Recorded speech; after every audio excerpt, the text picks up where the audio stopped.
深夜家里漏水，去投奔闺蜜，走进卧室，却看到了前男友。他冷冷勾唇：“怎么，想旧情复燃？啥玩意儿？他怎么会在这里？”正打算跑路，他却拦住我：“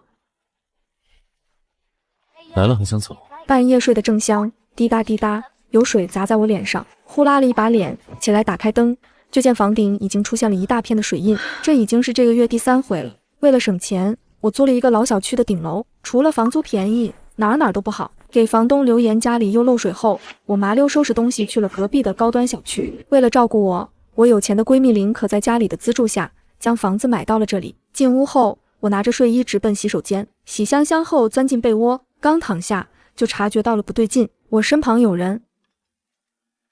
你不睡主卧怎么睡客房了？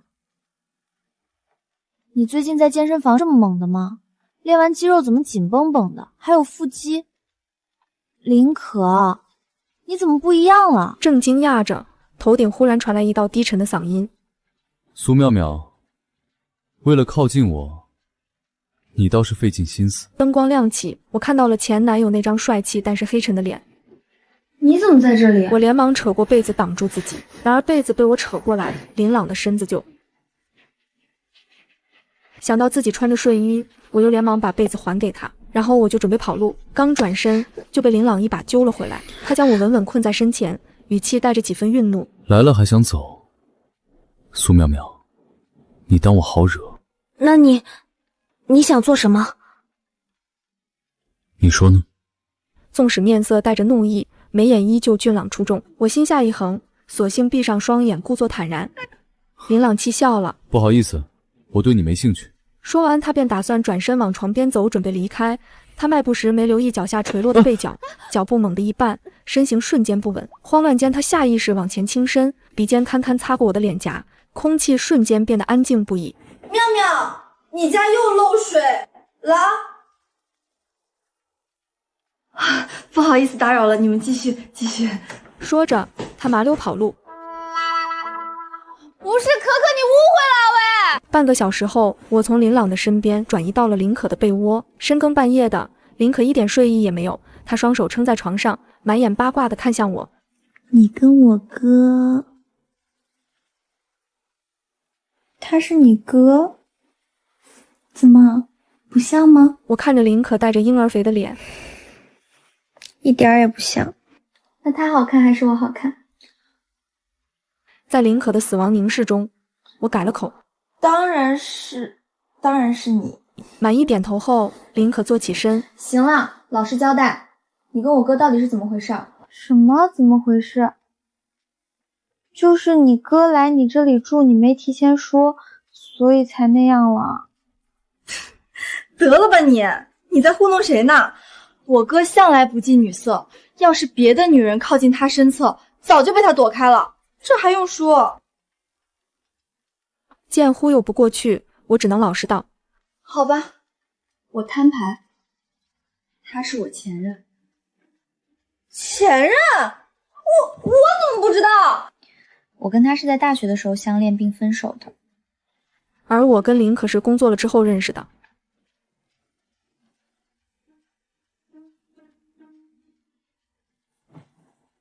原来你就是那个让我哥念念不忘，当初分开后消沉许久的前女友。我有些懵，什么消沉了许久？当初分手他不是很乐意吗？你在说什么胡话？你是不知道，那段时间我哥就像是变了一个人，往常勤奋积极的他，那段时间大门不出二门不迈，整个人萎靡不振，瘦了一大圈，用了好几个月才慢慢恢复过来。只是整个人感觉比以前还难相处了。以前在学校的时候，林朗就是有名的高冷男神。刚才短暂的接触，我明显感觉到他确实比以前还要冷漠几分，但没想到会是因为我。妙妙，你跟我哥到底怎么分手的？林可闪烁的大眼中充满了求知欲。其实很简单，那天我想看电影，他说没时间。我看完电影后就跟他提出了分手，他说好，我们就再也没有联系过了。闻言，林可无比惊讶，这么平淡？就是这么平淡。我老实点头。所以林可，有没有可能让你哥心碎的是他别的女朋友？我的猜测一出，当即就被他否定了。不可能，我哥就只谈过一个女朋友，不是你还能是谁？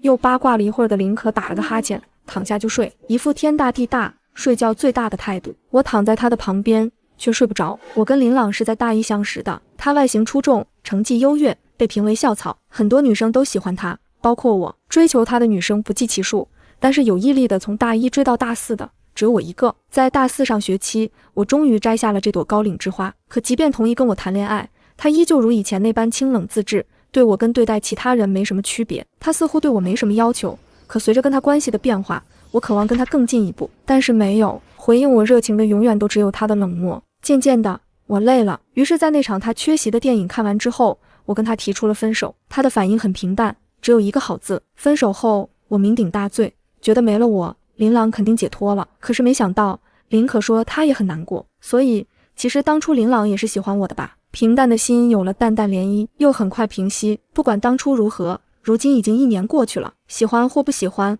都是从前了。次日我醒来的时候，林可早就不在身边了。最近她谈恋爱了，每天早出晚归的。我打着哈欠去洗手间洗漱，一推开门就对上了林朗的视线。什么情况？我有些懵，揉了揉眼睛，再睁开就见林朗已经裹上了浴巾。苏妙妙，你今天又故技重施吗？好家伙，我竟然意外撞见浴室里面的林朗。走错了。林朗一把揪住我的后脖梗，一而再再而三的走错，你觉得我会信？你什么时候洗澡不好，非得大早上？我还怀疑你故意选择这个点碰瓷我呢。我大早上特意洗漱收拾，还不是因为你？跟我有什么关系？也不知道是谁昨晚赖在我房间，害得我一整晚都没休息好。低沉带有磁性的嗓音在我耳边炸开，我瞬间脸红，突然好像意识到了什么，不敢再看林朗的眼睛，找准机会捂着脸跑路，直到重新回到我的出租屋，火热的心才冷却下来。房东来了，正让人安排维修，说昨晚漏的水是前几天下暴雨的积水，是什么水不重要，重要的是不大的房间里隔三差五的漏水，已经没有几处不漏的地方了。1个月之间，我的床挪来挪去，只剩下最后一块净土了。跟房东一起将床挪好后，我轻叹了一口气，要是这里再漏水，我怕是真的得搬家了。接下来我也没闲着，洗被单、晒被子、打扫房间，一忙就是一整天，晚上才闲下来，坐在窗边画着设计稿。林可的电话在此时打来。喂，妙妙，你怎么又搬回去了？直接住我那里不好吗？你不用担心我哥，他昨晚住在那里，只是因为他在附近的房子长时间没人住，再让阿姨打扫。今天他应该就走了。没事的，可可，我这里还能将就住。他接着劝说，如果再漏水，我一定搬过去。结束通话后，我的心里暖洋洋的。我跟林可是在工作的时候认识的，一开始是普通的同事，只是我们兴趣相投，气场相合，很快就成了最好的朋友。不久前，我跟林可因为在工作中表现突出，被老员工们故意排挤，我们一合计，便一起将老板给开了。失业之后，林可吃喝玩乐，随时准备继承部分家业，我则利用之前工作1年累积下来的客户，接一些单子，在家里画设计图，白天耽误了一点进度，晚上熬到凌晨2点才睡。脚上忽然一凉，又漏啦！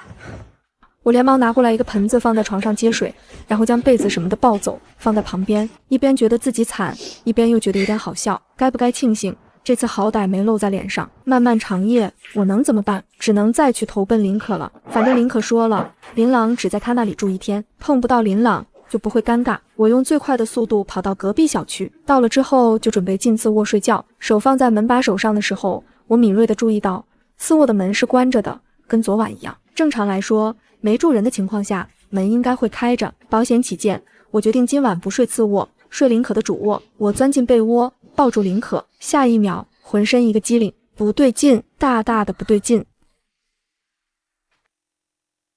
我打开灯，果然又对上了林朗的死亡凝视。这一次我先发制人，你怎么会在这里？这不是林可的被窝吗？一而再再而三，苏妙妙，你该不会要说这次也是巧合吧？林朗一副你装你继续装的眼神把我气得不行。不然呢？难不成我吹熄你的美色？那是自然。还在大学的时候，你每天就看着我的脸流口水，那时候我就知道。林朗的语气微顿，我去找林可。提及过往，我也有些尴尬。我准备出去，却打不开卧室的门。见我费力的开门，林朗走了过来，尝试了几次都没打开门后，他拧眉看向我。门原本好好的，怎么你进来之后就坏了？他的话语中带着深意，就好像一切都是我精心设计的一般。我简直抓狂。我是对你的美色没什么自制力，但是这么多巧合，是我这个脑子能设计出来的吗？话不经大脑脱口而出。有道理，你确实没这个脑子。好气！林朗，你为什么会出现在林可的房间？该不会就是为了等我进错房吧？哼，有没有可能就是怕你又走错房间，所以才跟林可换房间的？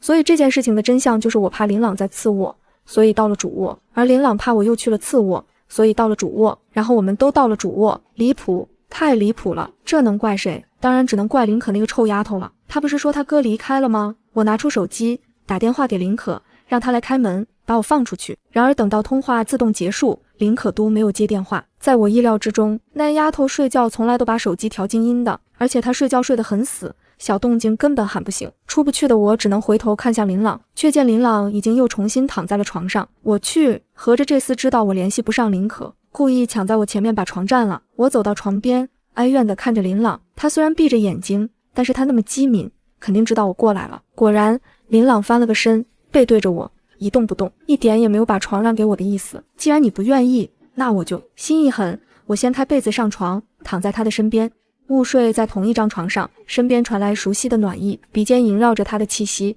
脑海中闪过今早的画面。我的脸颊不断升温，觉得这样下去不行，我要是撑不住了，林朗肯定会瞧不起我。但是我不想睡地板，一不做二不休，我壮着胆子伸出手，轻轻碰了碰林朗的胳膊，想故意逗逗他，逼他让床。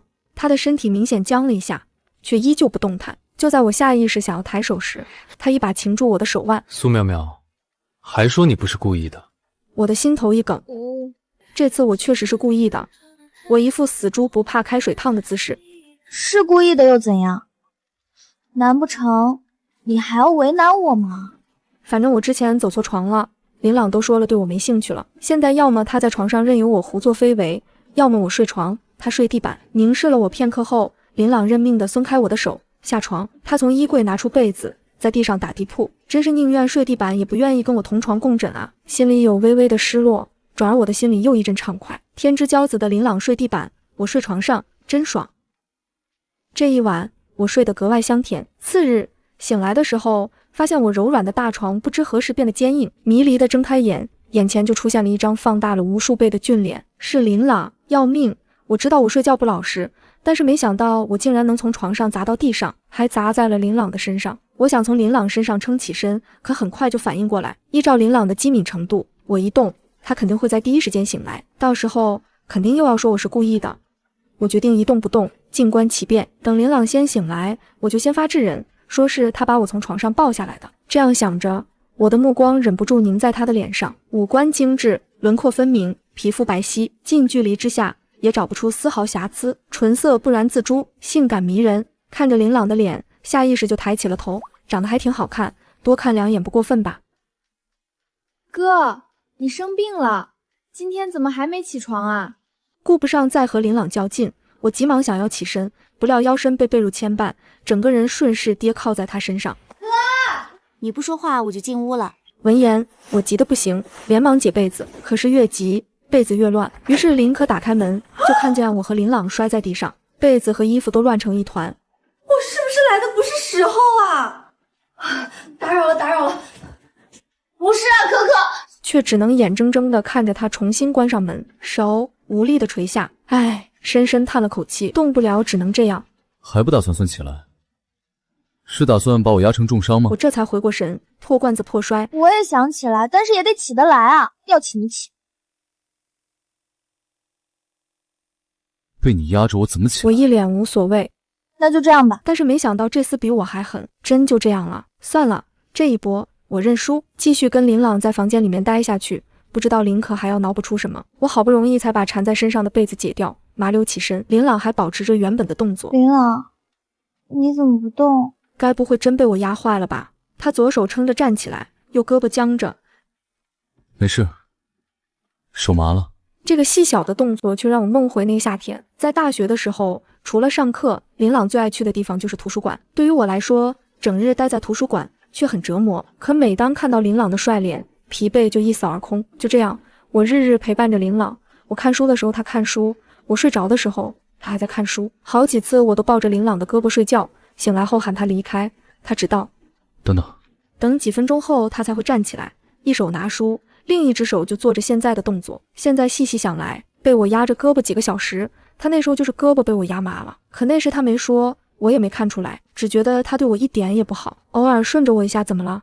察觉到我的注视，林朗停下动作，我也骤然回神，走出卧室。洗漱过后，林朗就离开了。太好了，妙妙，我之前还一直担心未来的嫂子要是不好相处怎么办，是你的话，我就不用担心了。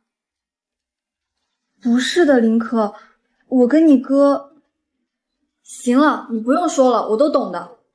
说着，他就拎着包包出门了。我坐在原地，无语凝噎。你懂什么了，阿伟？叹了口气，我回到租的房子里。这一次，房东自己都不好意思了。妹子啊，剩余时间的房租我给你退了吧。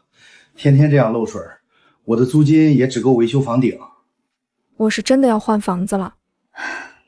行吧。只是身为超一线城市，海市的房租可不是开玩笑的。我跟林可是很要好的闺蜜，但是我没打算住她那里，因为太过在意，所以不想让任何因素影响到这份感情。于是我联系了中介看房子，中介带我看的都是相对便宜一点的单间。万万没想到，看房的过程中竟然遇到了林可，他身边还站着一个男人，面容帅气，衣着跟林可的一身名牌相比，显得朴素。这个应该就是他最近交的男朋友。好你个苏妙妙，出来租房子都不住我的房子，我要跟你绝交！他气势汹汹，可结合他那张可爱的娃娃脸，只有呆萌。他过来揪我耳朵，我连忙举手求饶：“我错了，我错了。”见他无法气消，我转移话题，看向男人：“不介绍一下吗？”林可瞬间回过神来：“这是我男朋友程明轩，这是我最要好的闺蜜苏妙妙。”我跟程明轩互相打了个招呼。这间房子我觉得不错，价格也还挺合理。明轩，你就租这间吧。林可询问程明轩，程明轩却道：“如果你闺蜜需要的话，就先给她吧，我再找找。”她不需要，她住我家。就这样，林可一锤定音。我想给林可房租，她怎么也不愿意要，这就是我之前不愿意住她这里的原因。没办法，我只能先把钱存着，想着等她过生日，给她买个她喜欢的名牌包包。真不用，你们忙你们的，不用。路虎正好有空，我让他来就行。林可本想带着程明轩一起帮我搬家，我拒绝了。海市就是这样，明明是两个相邻的小区，可一个是老破小，一个是富人区，距离很近，东西不多，用不着轿车。好吧，主要是请搬家公司的话比较贵，不划算。我跟路虎两个人一人提着一个行李箱，背着一个大蛇皮袋，吭哧吭哧地将东西搬到了林可家。一到家，我们就瘫坐在地上，同时哀嚎，累得头晕眼花的。我看着天花板喘着粗气，忽然视线中出现了林朗的脸，以为是自己眼花，我就闭了闭眼，再睁开，那张脸还在，真的是林朗。大白天的他怎么会出现在这里？我连忙坐起身，额头一痛的同时，林朗捂住了下巴，他咬牙切齿：“你知不知道你刚刚的行为有多危险？苏妙妙，你想赖上我？”奈何确实是我撞了他，只能跟他道歉。他回次我拿了文件往外走去，只临走前沉沉地看了路虎一眼，砰，门重新被关上。路虎搓了搓胳膊：“妙妙，我怎么总觉得刚才那个男人的眼神像是想刀了我？”“有吗？”“没有吗？”“有没有我怎么知道？又没看我，赶紧帮我收拾东西。”说着，我率先拖着一麻袋东西往次卧搬。路虎站着没动，他指了指我站的次卧，又指了指门口的方向：“妙妙，你跟刚才那个男人住在一起了？”“啥玩意儿？”我才反应过来，是了，刚才林朗就是从次卧拿东西离开的。虽然林可说了林朗只是暂住在这里，但是我还是有点不放心，打电话给林可确认。放心吧，妙妙，我问过我哥了，他从今天开始就回他自己的房子住了。你确定？上次你就这么说，结果可把我坑坏了。这次真的确定，你信我。在林可信誓旦旦的保证下，我悬着的心总算落了地。搬完东西，我跟路虎都累得不行。谢了。一瓶水就把我打发了，那不然给你泡碗泡面，加个火腿肠。我看行。马上到。刚把2碗泡面煮好，他接到一通电话，泡面都没来得及吃，就急匆匆的走了。于是我一个人炫了2碗泡面。不得不说，环境好了，画设计图的灵感都多了。忙碌了一下午的我伸了个懒腰起身，洗完澡穿着睡衣窝在客厅的沙发上，吃着西瓜看着综艺，好不快哉。门被打开，林可，你回来啦，快来看电视。我对着门口的方向招了招手，视线却始终落在电视上。感受到林可坐在我身边，我用勺子挖了一大勺西瓜，快尝尝，可甜了。这才发现身边坐着的根本就不是林可，而是林朗。而此时我勺中的西瓜已经放到了林朗的嘴边，面对我的震惊，他则坦然得多，张嘴将西瓜吃了进去，用的是我的勺。我瞬间脸红心跳。你怎么又来了？林可明明说你回自己家住了。对此，我家也漏水了。林朗的神情丝毫未变。几万块钱一平的高档小区也会漏水吗？林可虽然是我闺蜜，但是也是林朗的妹妹，无论如何我也不能赶林朗走。那咱们先说好，我睡次卧，睡主卧。今天晚上谁都不能再走错房间。只要你保证你不会梦游就好。我当然不会。林朗来了之后，我就没继续待在客厅，而是回到卧室。准备吃西瓜的时候顿住了，这个勺子林朗刚才用过，鬼使神差的，我又用勺子舀了勺西瓜吃，心跳陡然加快的同时，我嫌弃的将勺子放在一边。我怎么这么像一个变态？追完综艺准备睡觉，一向沉寂的大学同学群里忽然热闹了起来，看到了几个艾特的提示，我点了进去。同学们，我们都快毕业1年了，要不要来个同学聚会？提议的是班花张馨月，附和的最凶的也是以前在班里比较活跃的张馨月，率先艾特林朗，朗哥哥来吗？其他人也附和道：是啊，要是林大神来了，这聚会就有的玩了。以前还在学校的时候，林朗就是班级里独一无二的存在，不管是自身条件还是家庭条件，都无比优越，无人能敌。那天有事儿就不去凑热闹了。他一说不去，群里聊的就没有之前那么欢了。我默默窥屏，跟我关系好的几个都在别的城市，来不了。其他人不算熟，我没打算去，所以也没发言。大学毕业后，大家天南海北的，能聚在一起的人不多，最终确定要去的也就是在海市打拼的10几个人。人员名单确定的时候，忽然班花张馨月在群里艾特我：妙妙，好久没见你了，一起出来玩啊。是啊，妙妙，好久不见了。妙妙，你可在海市，不来的话说不过去吧？该不会是混得好，看不起我们这些老同学了吧？妙妙，好久不见你了，也不知道你怎么样了。还是班长说了一句，我才松口。好，我去。同学聚会的那天，我坐公交车前往，包间是张馨月订的5星级餐厅，看起来消费就很高。我抵达包间的时候，已经来了一些人，大家围在张馨月的身边，有说有笑的，说的却是有关林朗的。听说林朗继承了他家的公司？还没呢，林氏集团太大了，朗哥哥想先磨练一下自己再接受。他自己创业开了个小公司，虽然才1年，但是发展的很不错。好厉害啊！馨月，这1年你跟林大神有进展吗？当然有，我爸妈跟他爸妈已经在一起吃过几顿饭了，想来我跟他在一起是迟早的事情。又引得其他女生一阵羡慕。我站在包间门口，觉得这个时机也不知该不该进去，正犹豫着。妙妙，快过来坐。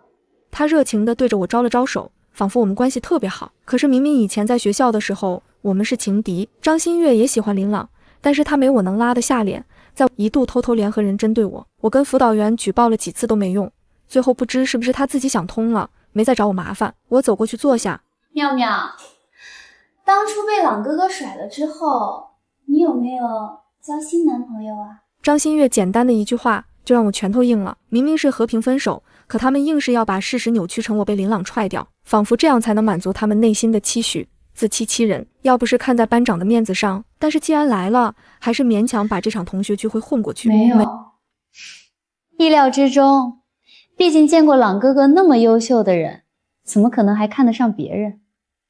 不过妙妙，你也别要求太高了，要是按照朗哥哥的标准找对象，怕是要单身一辈子了。人啊，贵在有自知之明。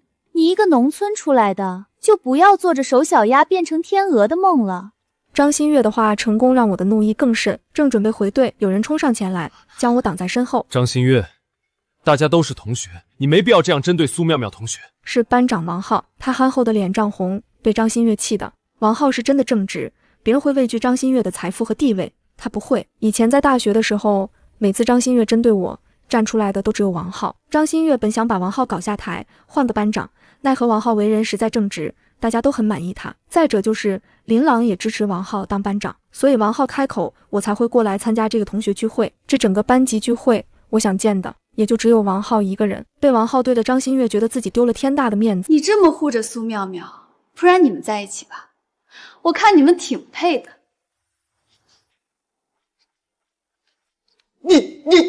我适时上前一步，我跟班长配不配是一回事，但是你跟琳琅肯定不配。有必要提醒你一下，当初是我踹的琳琅，不是他踹的我。张馨月，我还以为你有多厉害呢，谁知道都1年了，你还没追到琳琅。苏妙妙，你不要信口开河！有没有信口开河，别人不知道，你还不知道吗？毕竟以前我跟琳琅约会的时候，你最喜欢偷偷跟在我们身后。我的话出口，张馨月的脸直接气成了猪肝色，被我当众说穿，张馨月彻底抓狂。你再说一遍试试！我下意识的躲避，却有些反应不及。关键时刻，一只骨节分明的手陡然伸出，将我拉入怀中。几乎在闻到那股独特好闻的薄荷味儿的时候，我就知道来人是琳琅。我抬眼就正好对上了琳琅的深眸。你没事吧？不知是不是我的错觉，总觉得他的眼神和语气中都有着掩饰不住的关心。我摇了摇头，没事。看来大学的时候给你的警告你已经忘了。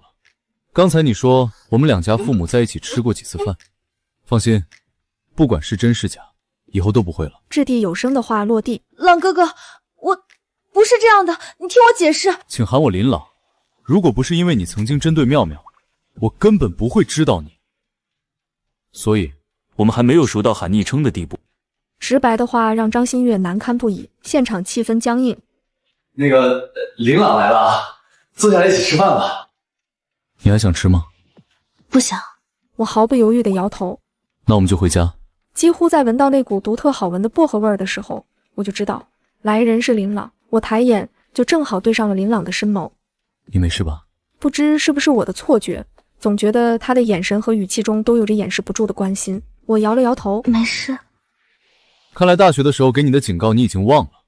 刚才你说我们两家父母在一起吃过几次饭，放心，不管是真是假，以后都不会了。掷地有声的话落地。朗哥哥，我不是这样的，你听我解释。请喊我琳琅，如果不是因为你曾经针对妙妙，我根本不会知道你。所以我们还没有熟到喊昵称的地步。直白的话让张馨月难堪不已，现场气氛僵硬。那个琳琅来了，坐下来一起吃饭吧。你还想吃吗？不想。我毫不犹豫的摇头。那我们就回家。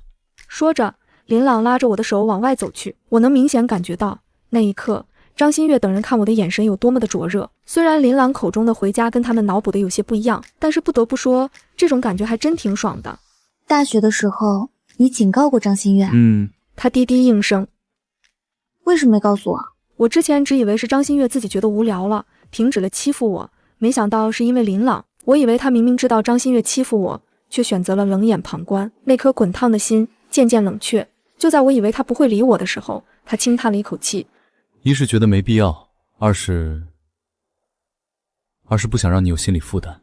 是了，那时候的我非常敏感，一方面想让琳琅站在我这边，一方面又不想给他添麻烦。在优秀的他面前，我似乎总是那个拖后腿的存在。如今得知了琳琅当初的所作所为，我的心里有一种莫名的难过。如果1年前我就知道了，该有多好，那我是不是就会抓紧琳琅的手了？可惜没有如果。车内陷入一种难言的安静，因为琳琅的救场，我的心情很好，决定亲自下厨。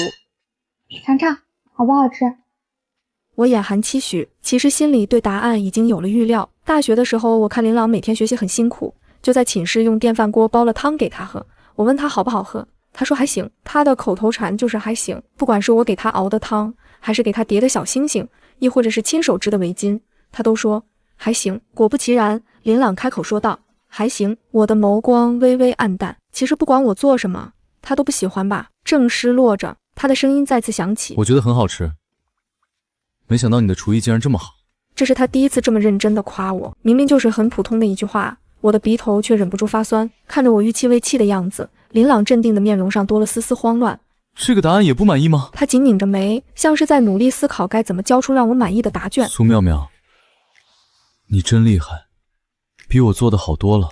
他清冷的声音带着笨拙，我在眼泪落下的瞬间笑出了声。我当然厉害。饭后，琳琅主动收拾碗筷去厨房洗，看着他不熟练的洗碗，我的唇角止不住上扬，怎么肥色，竟然有种岁月静好的感觉。我忽然不想躲在卧室了，想跟他待在一个空间。为了缓解尴尬的气氛，我打开电视，放我最爱的综艺，邀请他过来一起看。我跟随着综艺的节奏嘎嘎大笑，琳琅却在旁边欲言又止。终于，我忍无可忍，暂停电视，看向他，有什么话你就说，免得我觉得我得了不治之症，你不知道怎么开口。别胡说。疼！我撅嘴捂头，琳琅的神情绷紧，他凑近我，很疼吗？察觉到他脸上的小心翼翼，我的眼睛忽然有些发酸。他其实是在意我的吧，只是以前我看到的只有他凶巴巴的一面，一点也感受不到他的爱。他拿开我的手，用掌心给我揉着额头，疼哭了。温暖从额头传到心头，我眨巴了一下眼睛，将泪水憋回去，抬眼看向琳琅。所以你现在是不是能告诉我，你到底想说什么了吗？我看到那天帮你搬家的男人跟别的女人在一起，举止亲密。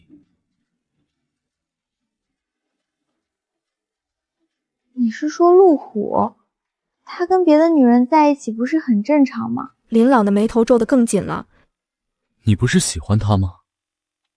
谁喜欢他了？我喜欢的明明是……差点脱口而出的话让我跟琳琅同时挪开了对视的眼睛。陆虎是我哥，同母异父的那种。我们都是农村的，他爸去世后，妈妈又嫁给了我爸，他则还留在原本的家庭。我们在相邻的两个村，一直以死党的关系相处着。闻言，琳琅凝视着我的脸。也就是说，你跟我提分手的那一晚，是跟你哥一起去看了电影？不然呢？电影票那么贵，你不来我总不能浪费吧？那天你不是说你没时间，所以不来了吗？在我质问的眼神下，琳琅回道：那天导师找我有事情，原本晚上10点才结束，我本拒绝了你，却还是没忍住跟导师告了假，去找你。所以等你到电影院门口的时候，正好看到我跟陆虎一起进去。等我看完电影跟你说分手，你就同意了？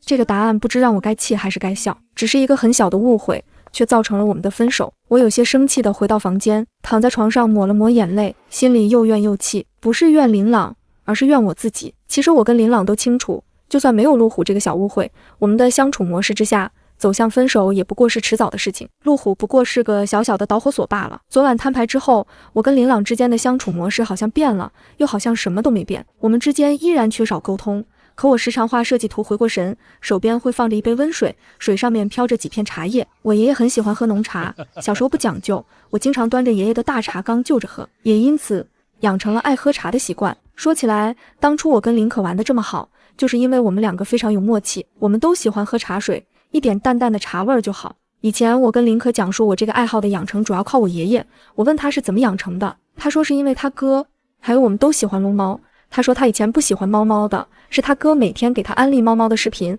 等等。那时的我不知道他哥是琳琅，可是我现在知道了，心里隐隐有个想法破土而出。我给林可打电话想要求证，却联系不上，这是我们认识以来他第一次失联。我有些担心，便准备去找他。我能想到的去找林可的地方就是她男朋友的出租屋。等车的过程中，我竟然碰到了班长王浩。不同于那天聚餐，他眉宇间笼罩着淡淡的愁绪，此时他的国字脸上洋溢着喜悦。遇到好事啦！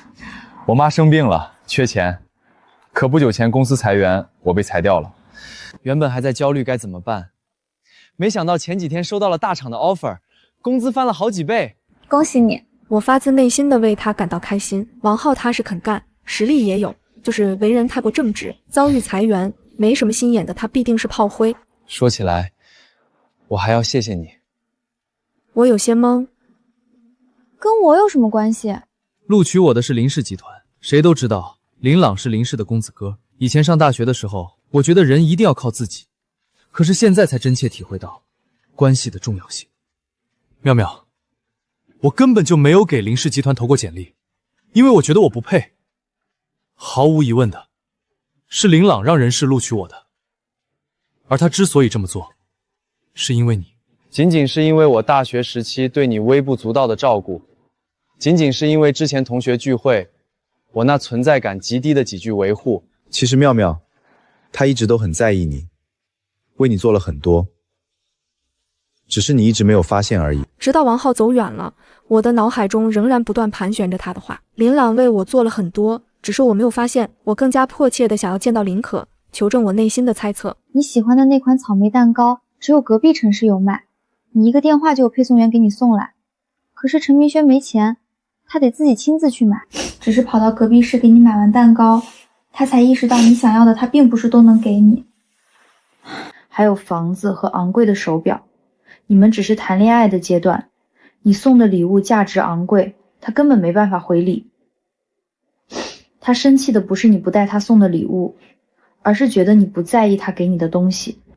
可是我知道你没扔，我亲眼看到你把那些东西都珍藏在床头柜里，每天都拿出来看一遍。林可呆滞了半晌，忽然再次泣不成声。我知道他听懂我的话了，他跟程明轩不是不相爱，只是不互相理解，就像当初的我跟林朗一样，一个高傲自负，一个自卑敏感，一个不愿意过多解释，一个又总是想东想西。明明相爱，却最终分手。我用最快的速度打车抵达林可男朋友租的房子，房门是打开着的，我一眼就看到了里面坐着的林可，安全就好。刚松了一口气，走进去看到林可的状态的时候，心又重新提了起来。她哭的妆都花了，哭得奄奄一息，哭得没有力气。一直以来，林可都活力四射，我还是第一次看到这样的她，只觉得心疼不已。我轻轻抱住她，可可，你怎么了？我失恋了。我想吃草莓蛋糕，程明轩觉得麻烦，给我买了草莓蛋糕后，就跟我提出了分手。我房子那么多，他却跟你一样非要租房子住。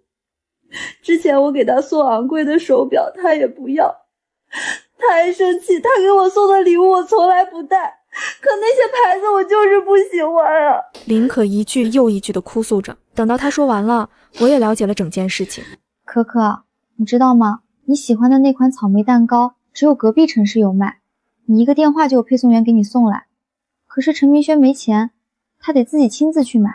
只是跑到隔壁市给你买完蛋糕，他才意识到你想要的他并不是都能给你。还有房子和昂贵的手表，你们只是谈恋爱的阶段，你送的礼物价值昂贵，他根本没办法回礼。他生气的不是你不带他送的礼物，而是觉得你不在意他给你的东西。可是我知道你没扔，我亲眼看到你把那些东西都珍藏在床头柜里，每天都拿出来看一遍。林可呆滞了半晌，忽然再次泣不成声。我知道他听懂我的话了，他跟程明轩不是不相爱，只是不互相理解，就像当初的我跟林朗一样，一个高傲自负，一个自卑敏感，一个不愿意过多解释，一个又总是想东想西。明明相爱，却最终分手。等到林可的情绪缓过来，我扶起林可，准备带着她离开。转身的时候，却看到了站在门口的林朗和程明轩。对不起，明轩。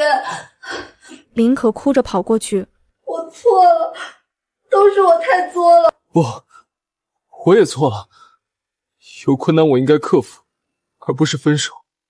两人紧紧相拥，我跟林朗也对视着。走吧，我们回家。他对着我说道。我点头，跟林朗的手十指紧扣的时候，我忽然觉得我疑惑的那个问题好像不用非得问林可，直接问林朗就好。没有选择开车，而是选择了走路。林朗紧紧地牵着我的手，走了很久很久才到家。到家后，我问他，林朗，当初我跟林可的相遇是不是跟你有关？现在想来，怎么就那么巧？前脚我入职了那家公司，后脚林可也去了。我没事喜欢去猫店撸撸猫，她也喜欢，成了最好的闺蜜。就连我前脚租完房子，后脚林可就在家人的资助下买了隔壁小区。是，你一向粗心，我不在你身边，总得有人照顾你。所以她故意让我跟林可成为好闺蜜，借着林可的手照顾着我。为什么？为什么以前不说呢？我的声音已然哽咽，难过不已。我不仅仅是在问林朗，也是在问我自己，为什么以前不能多问问呢？为什么内心敏感的时候不能直说呢？为什么不能站在林朗的角度考虑问题呢？对不起，没关系。对不起曾经给对方的伤害，但也没关系，过去的已经过去了，我们还有将来。我们相视一笑后，他的指腹拭去我眼角的泪。夜深人静，我偷偷溜进林朗的卧室。这一次你总该是故意的吧？是又怎样？那这笔账，我们好好得算一算。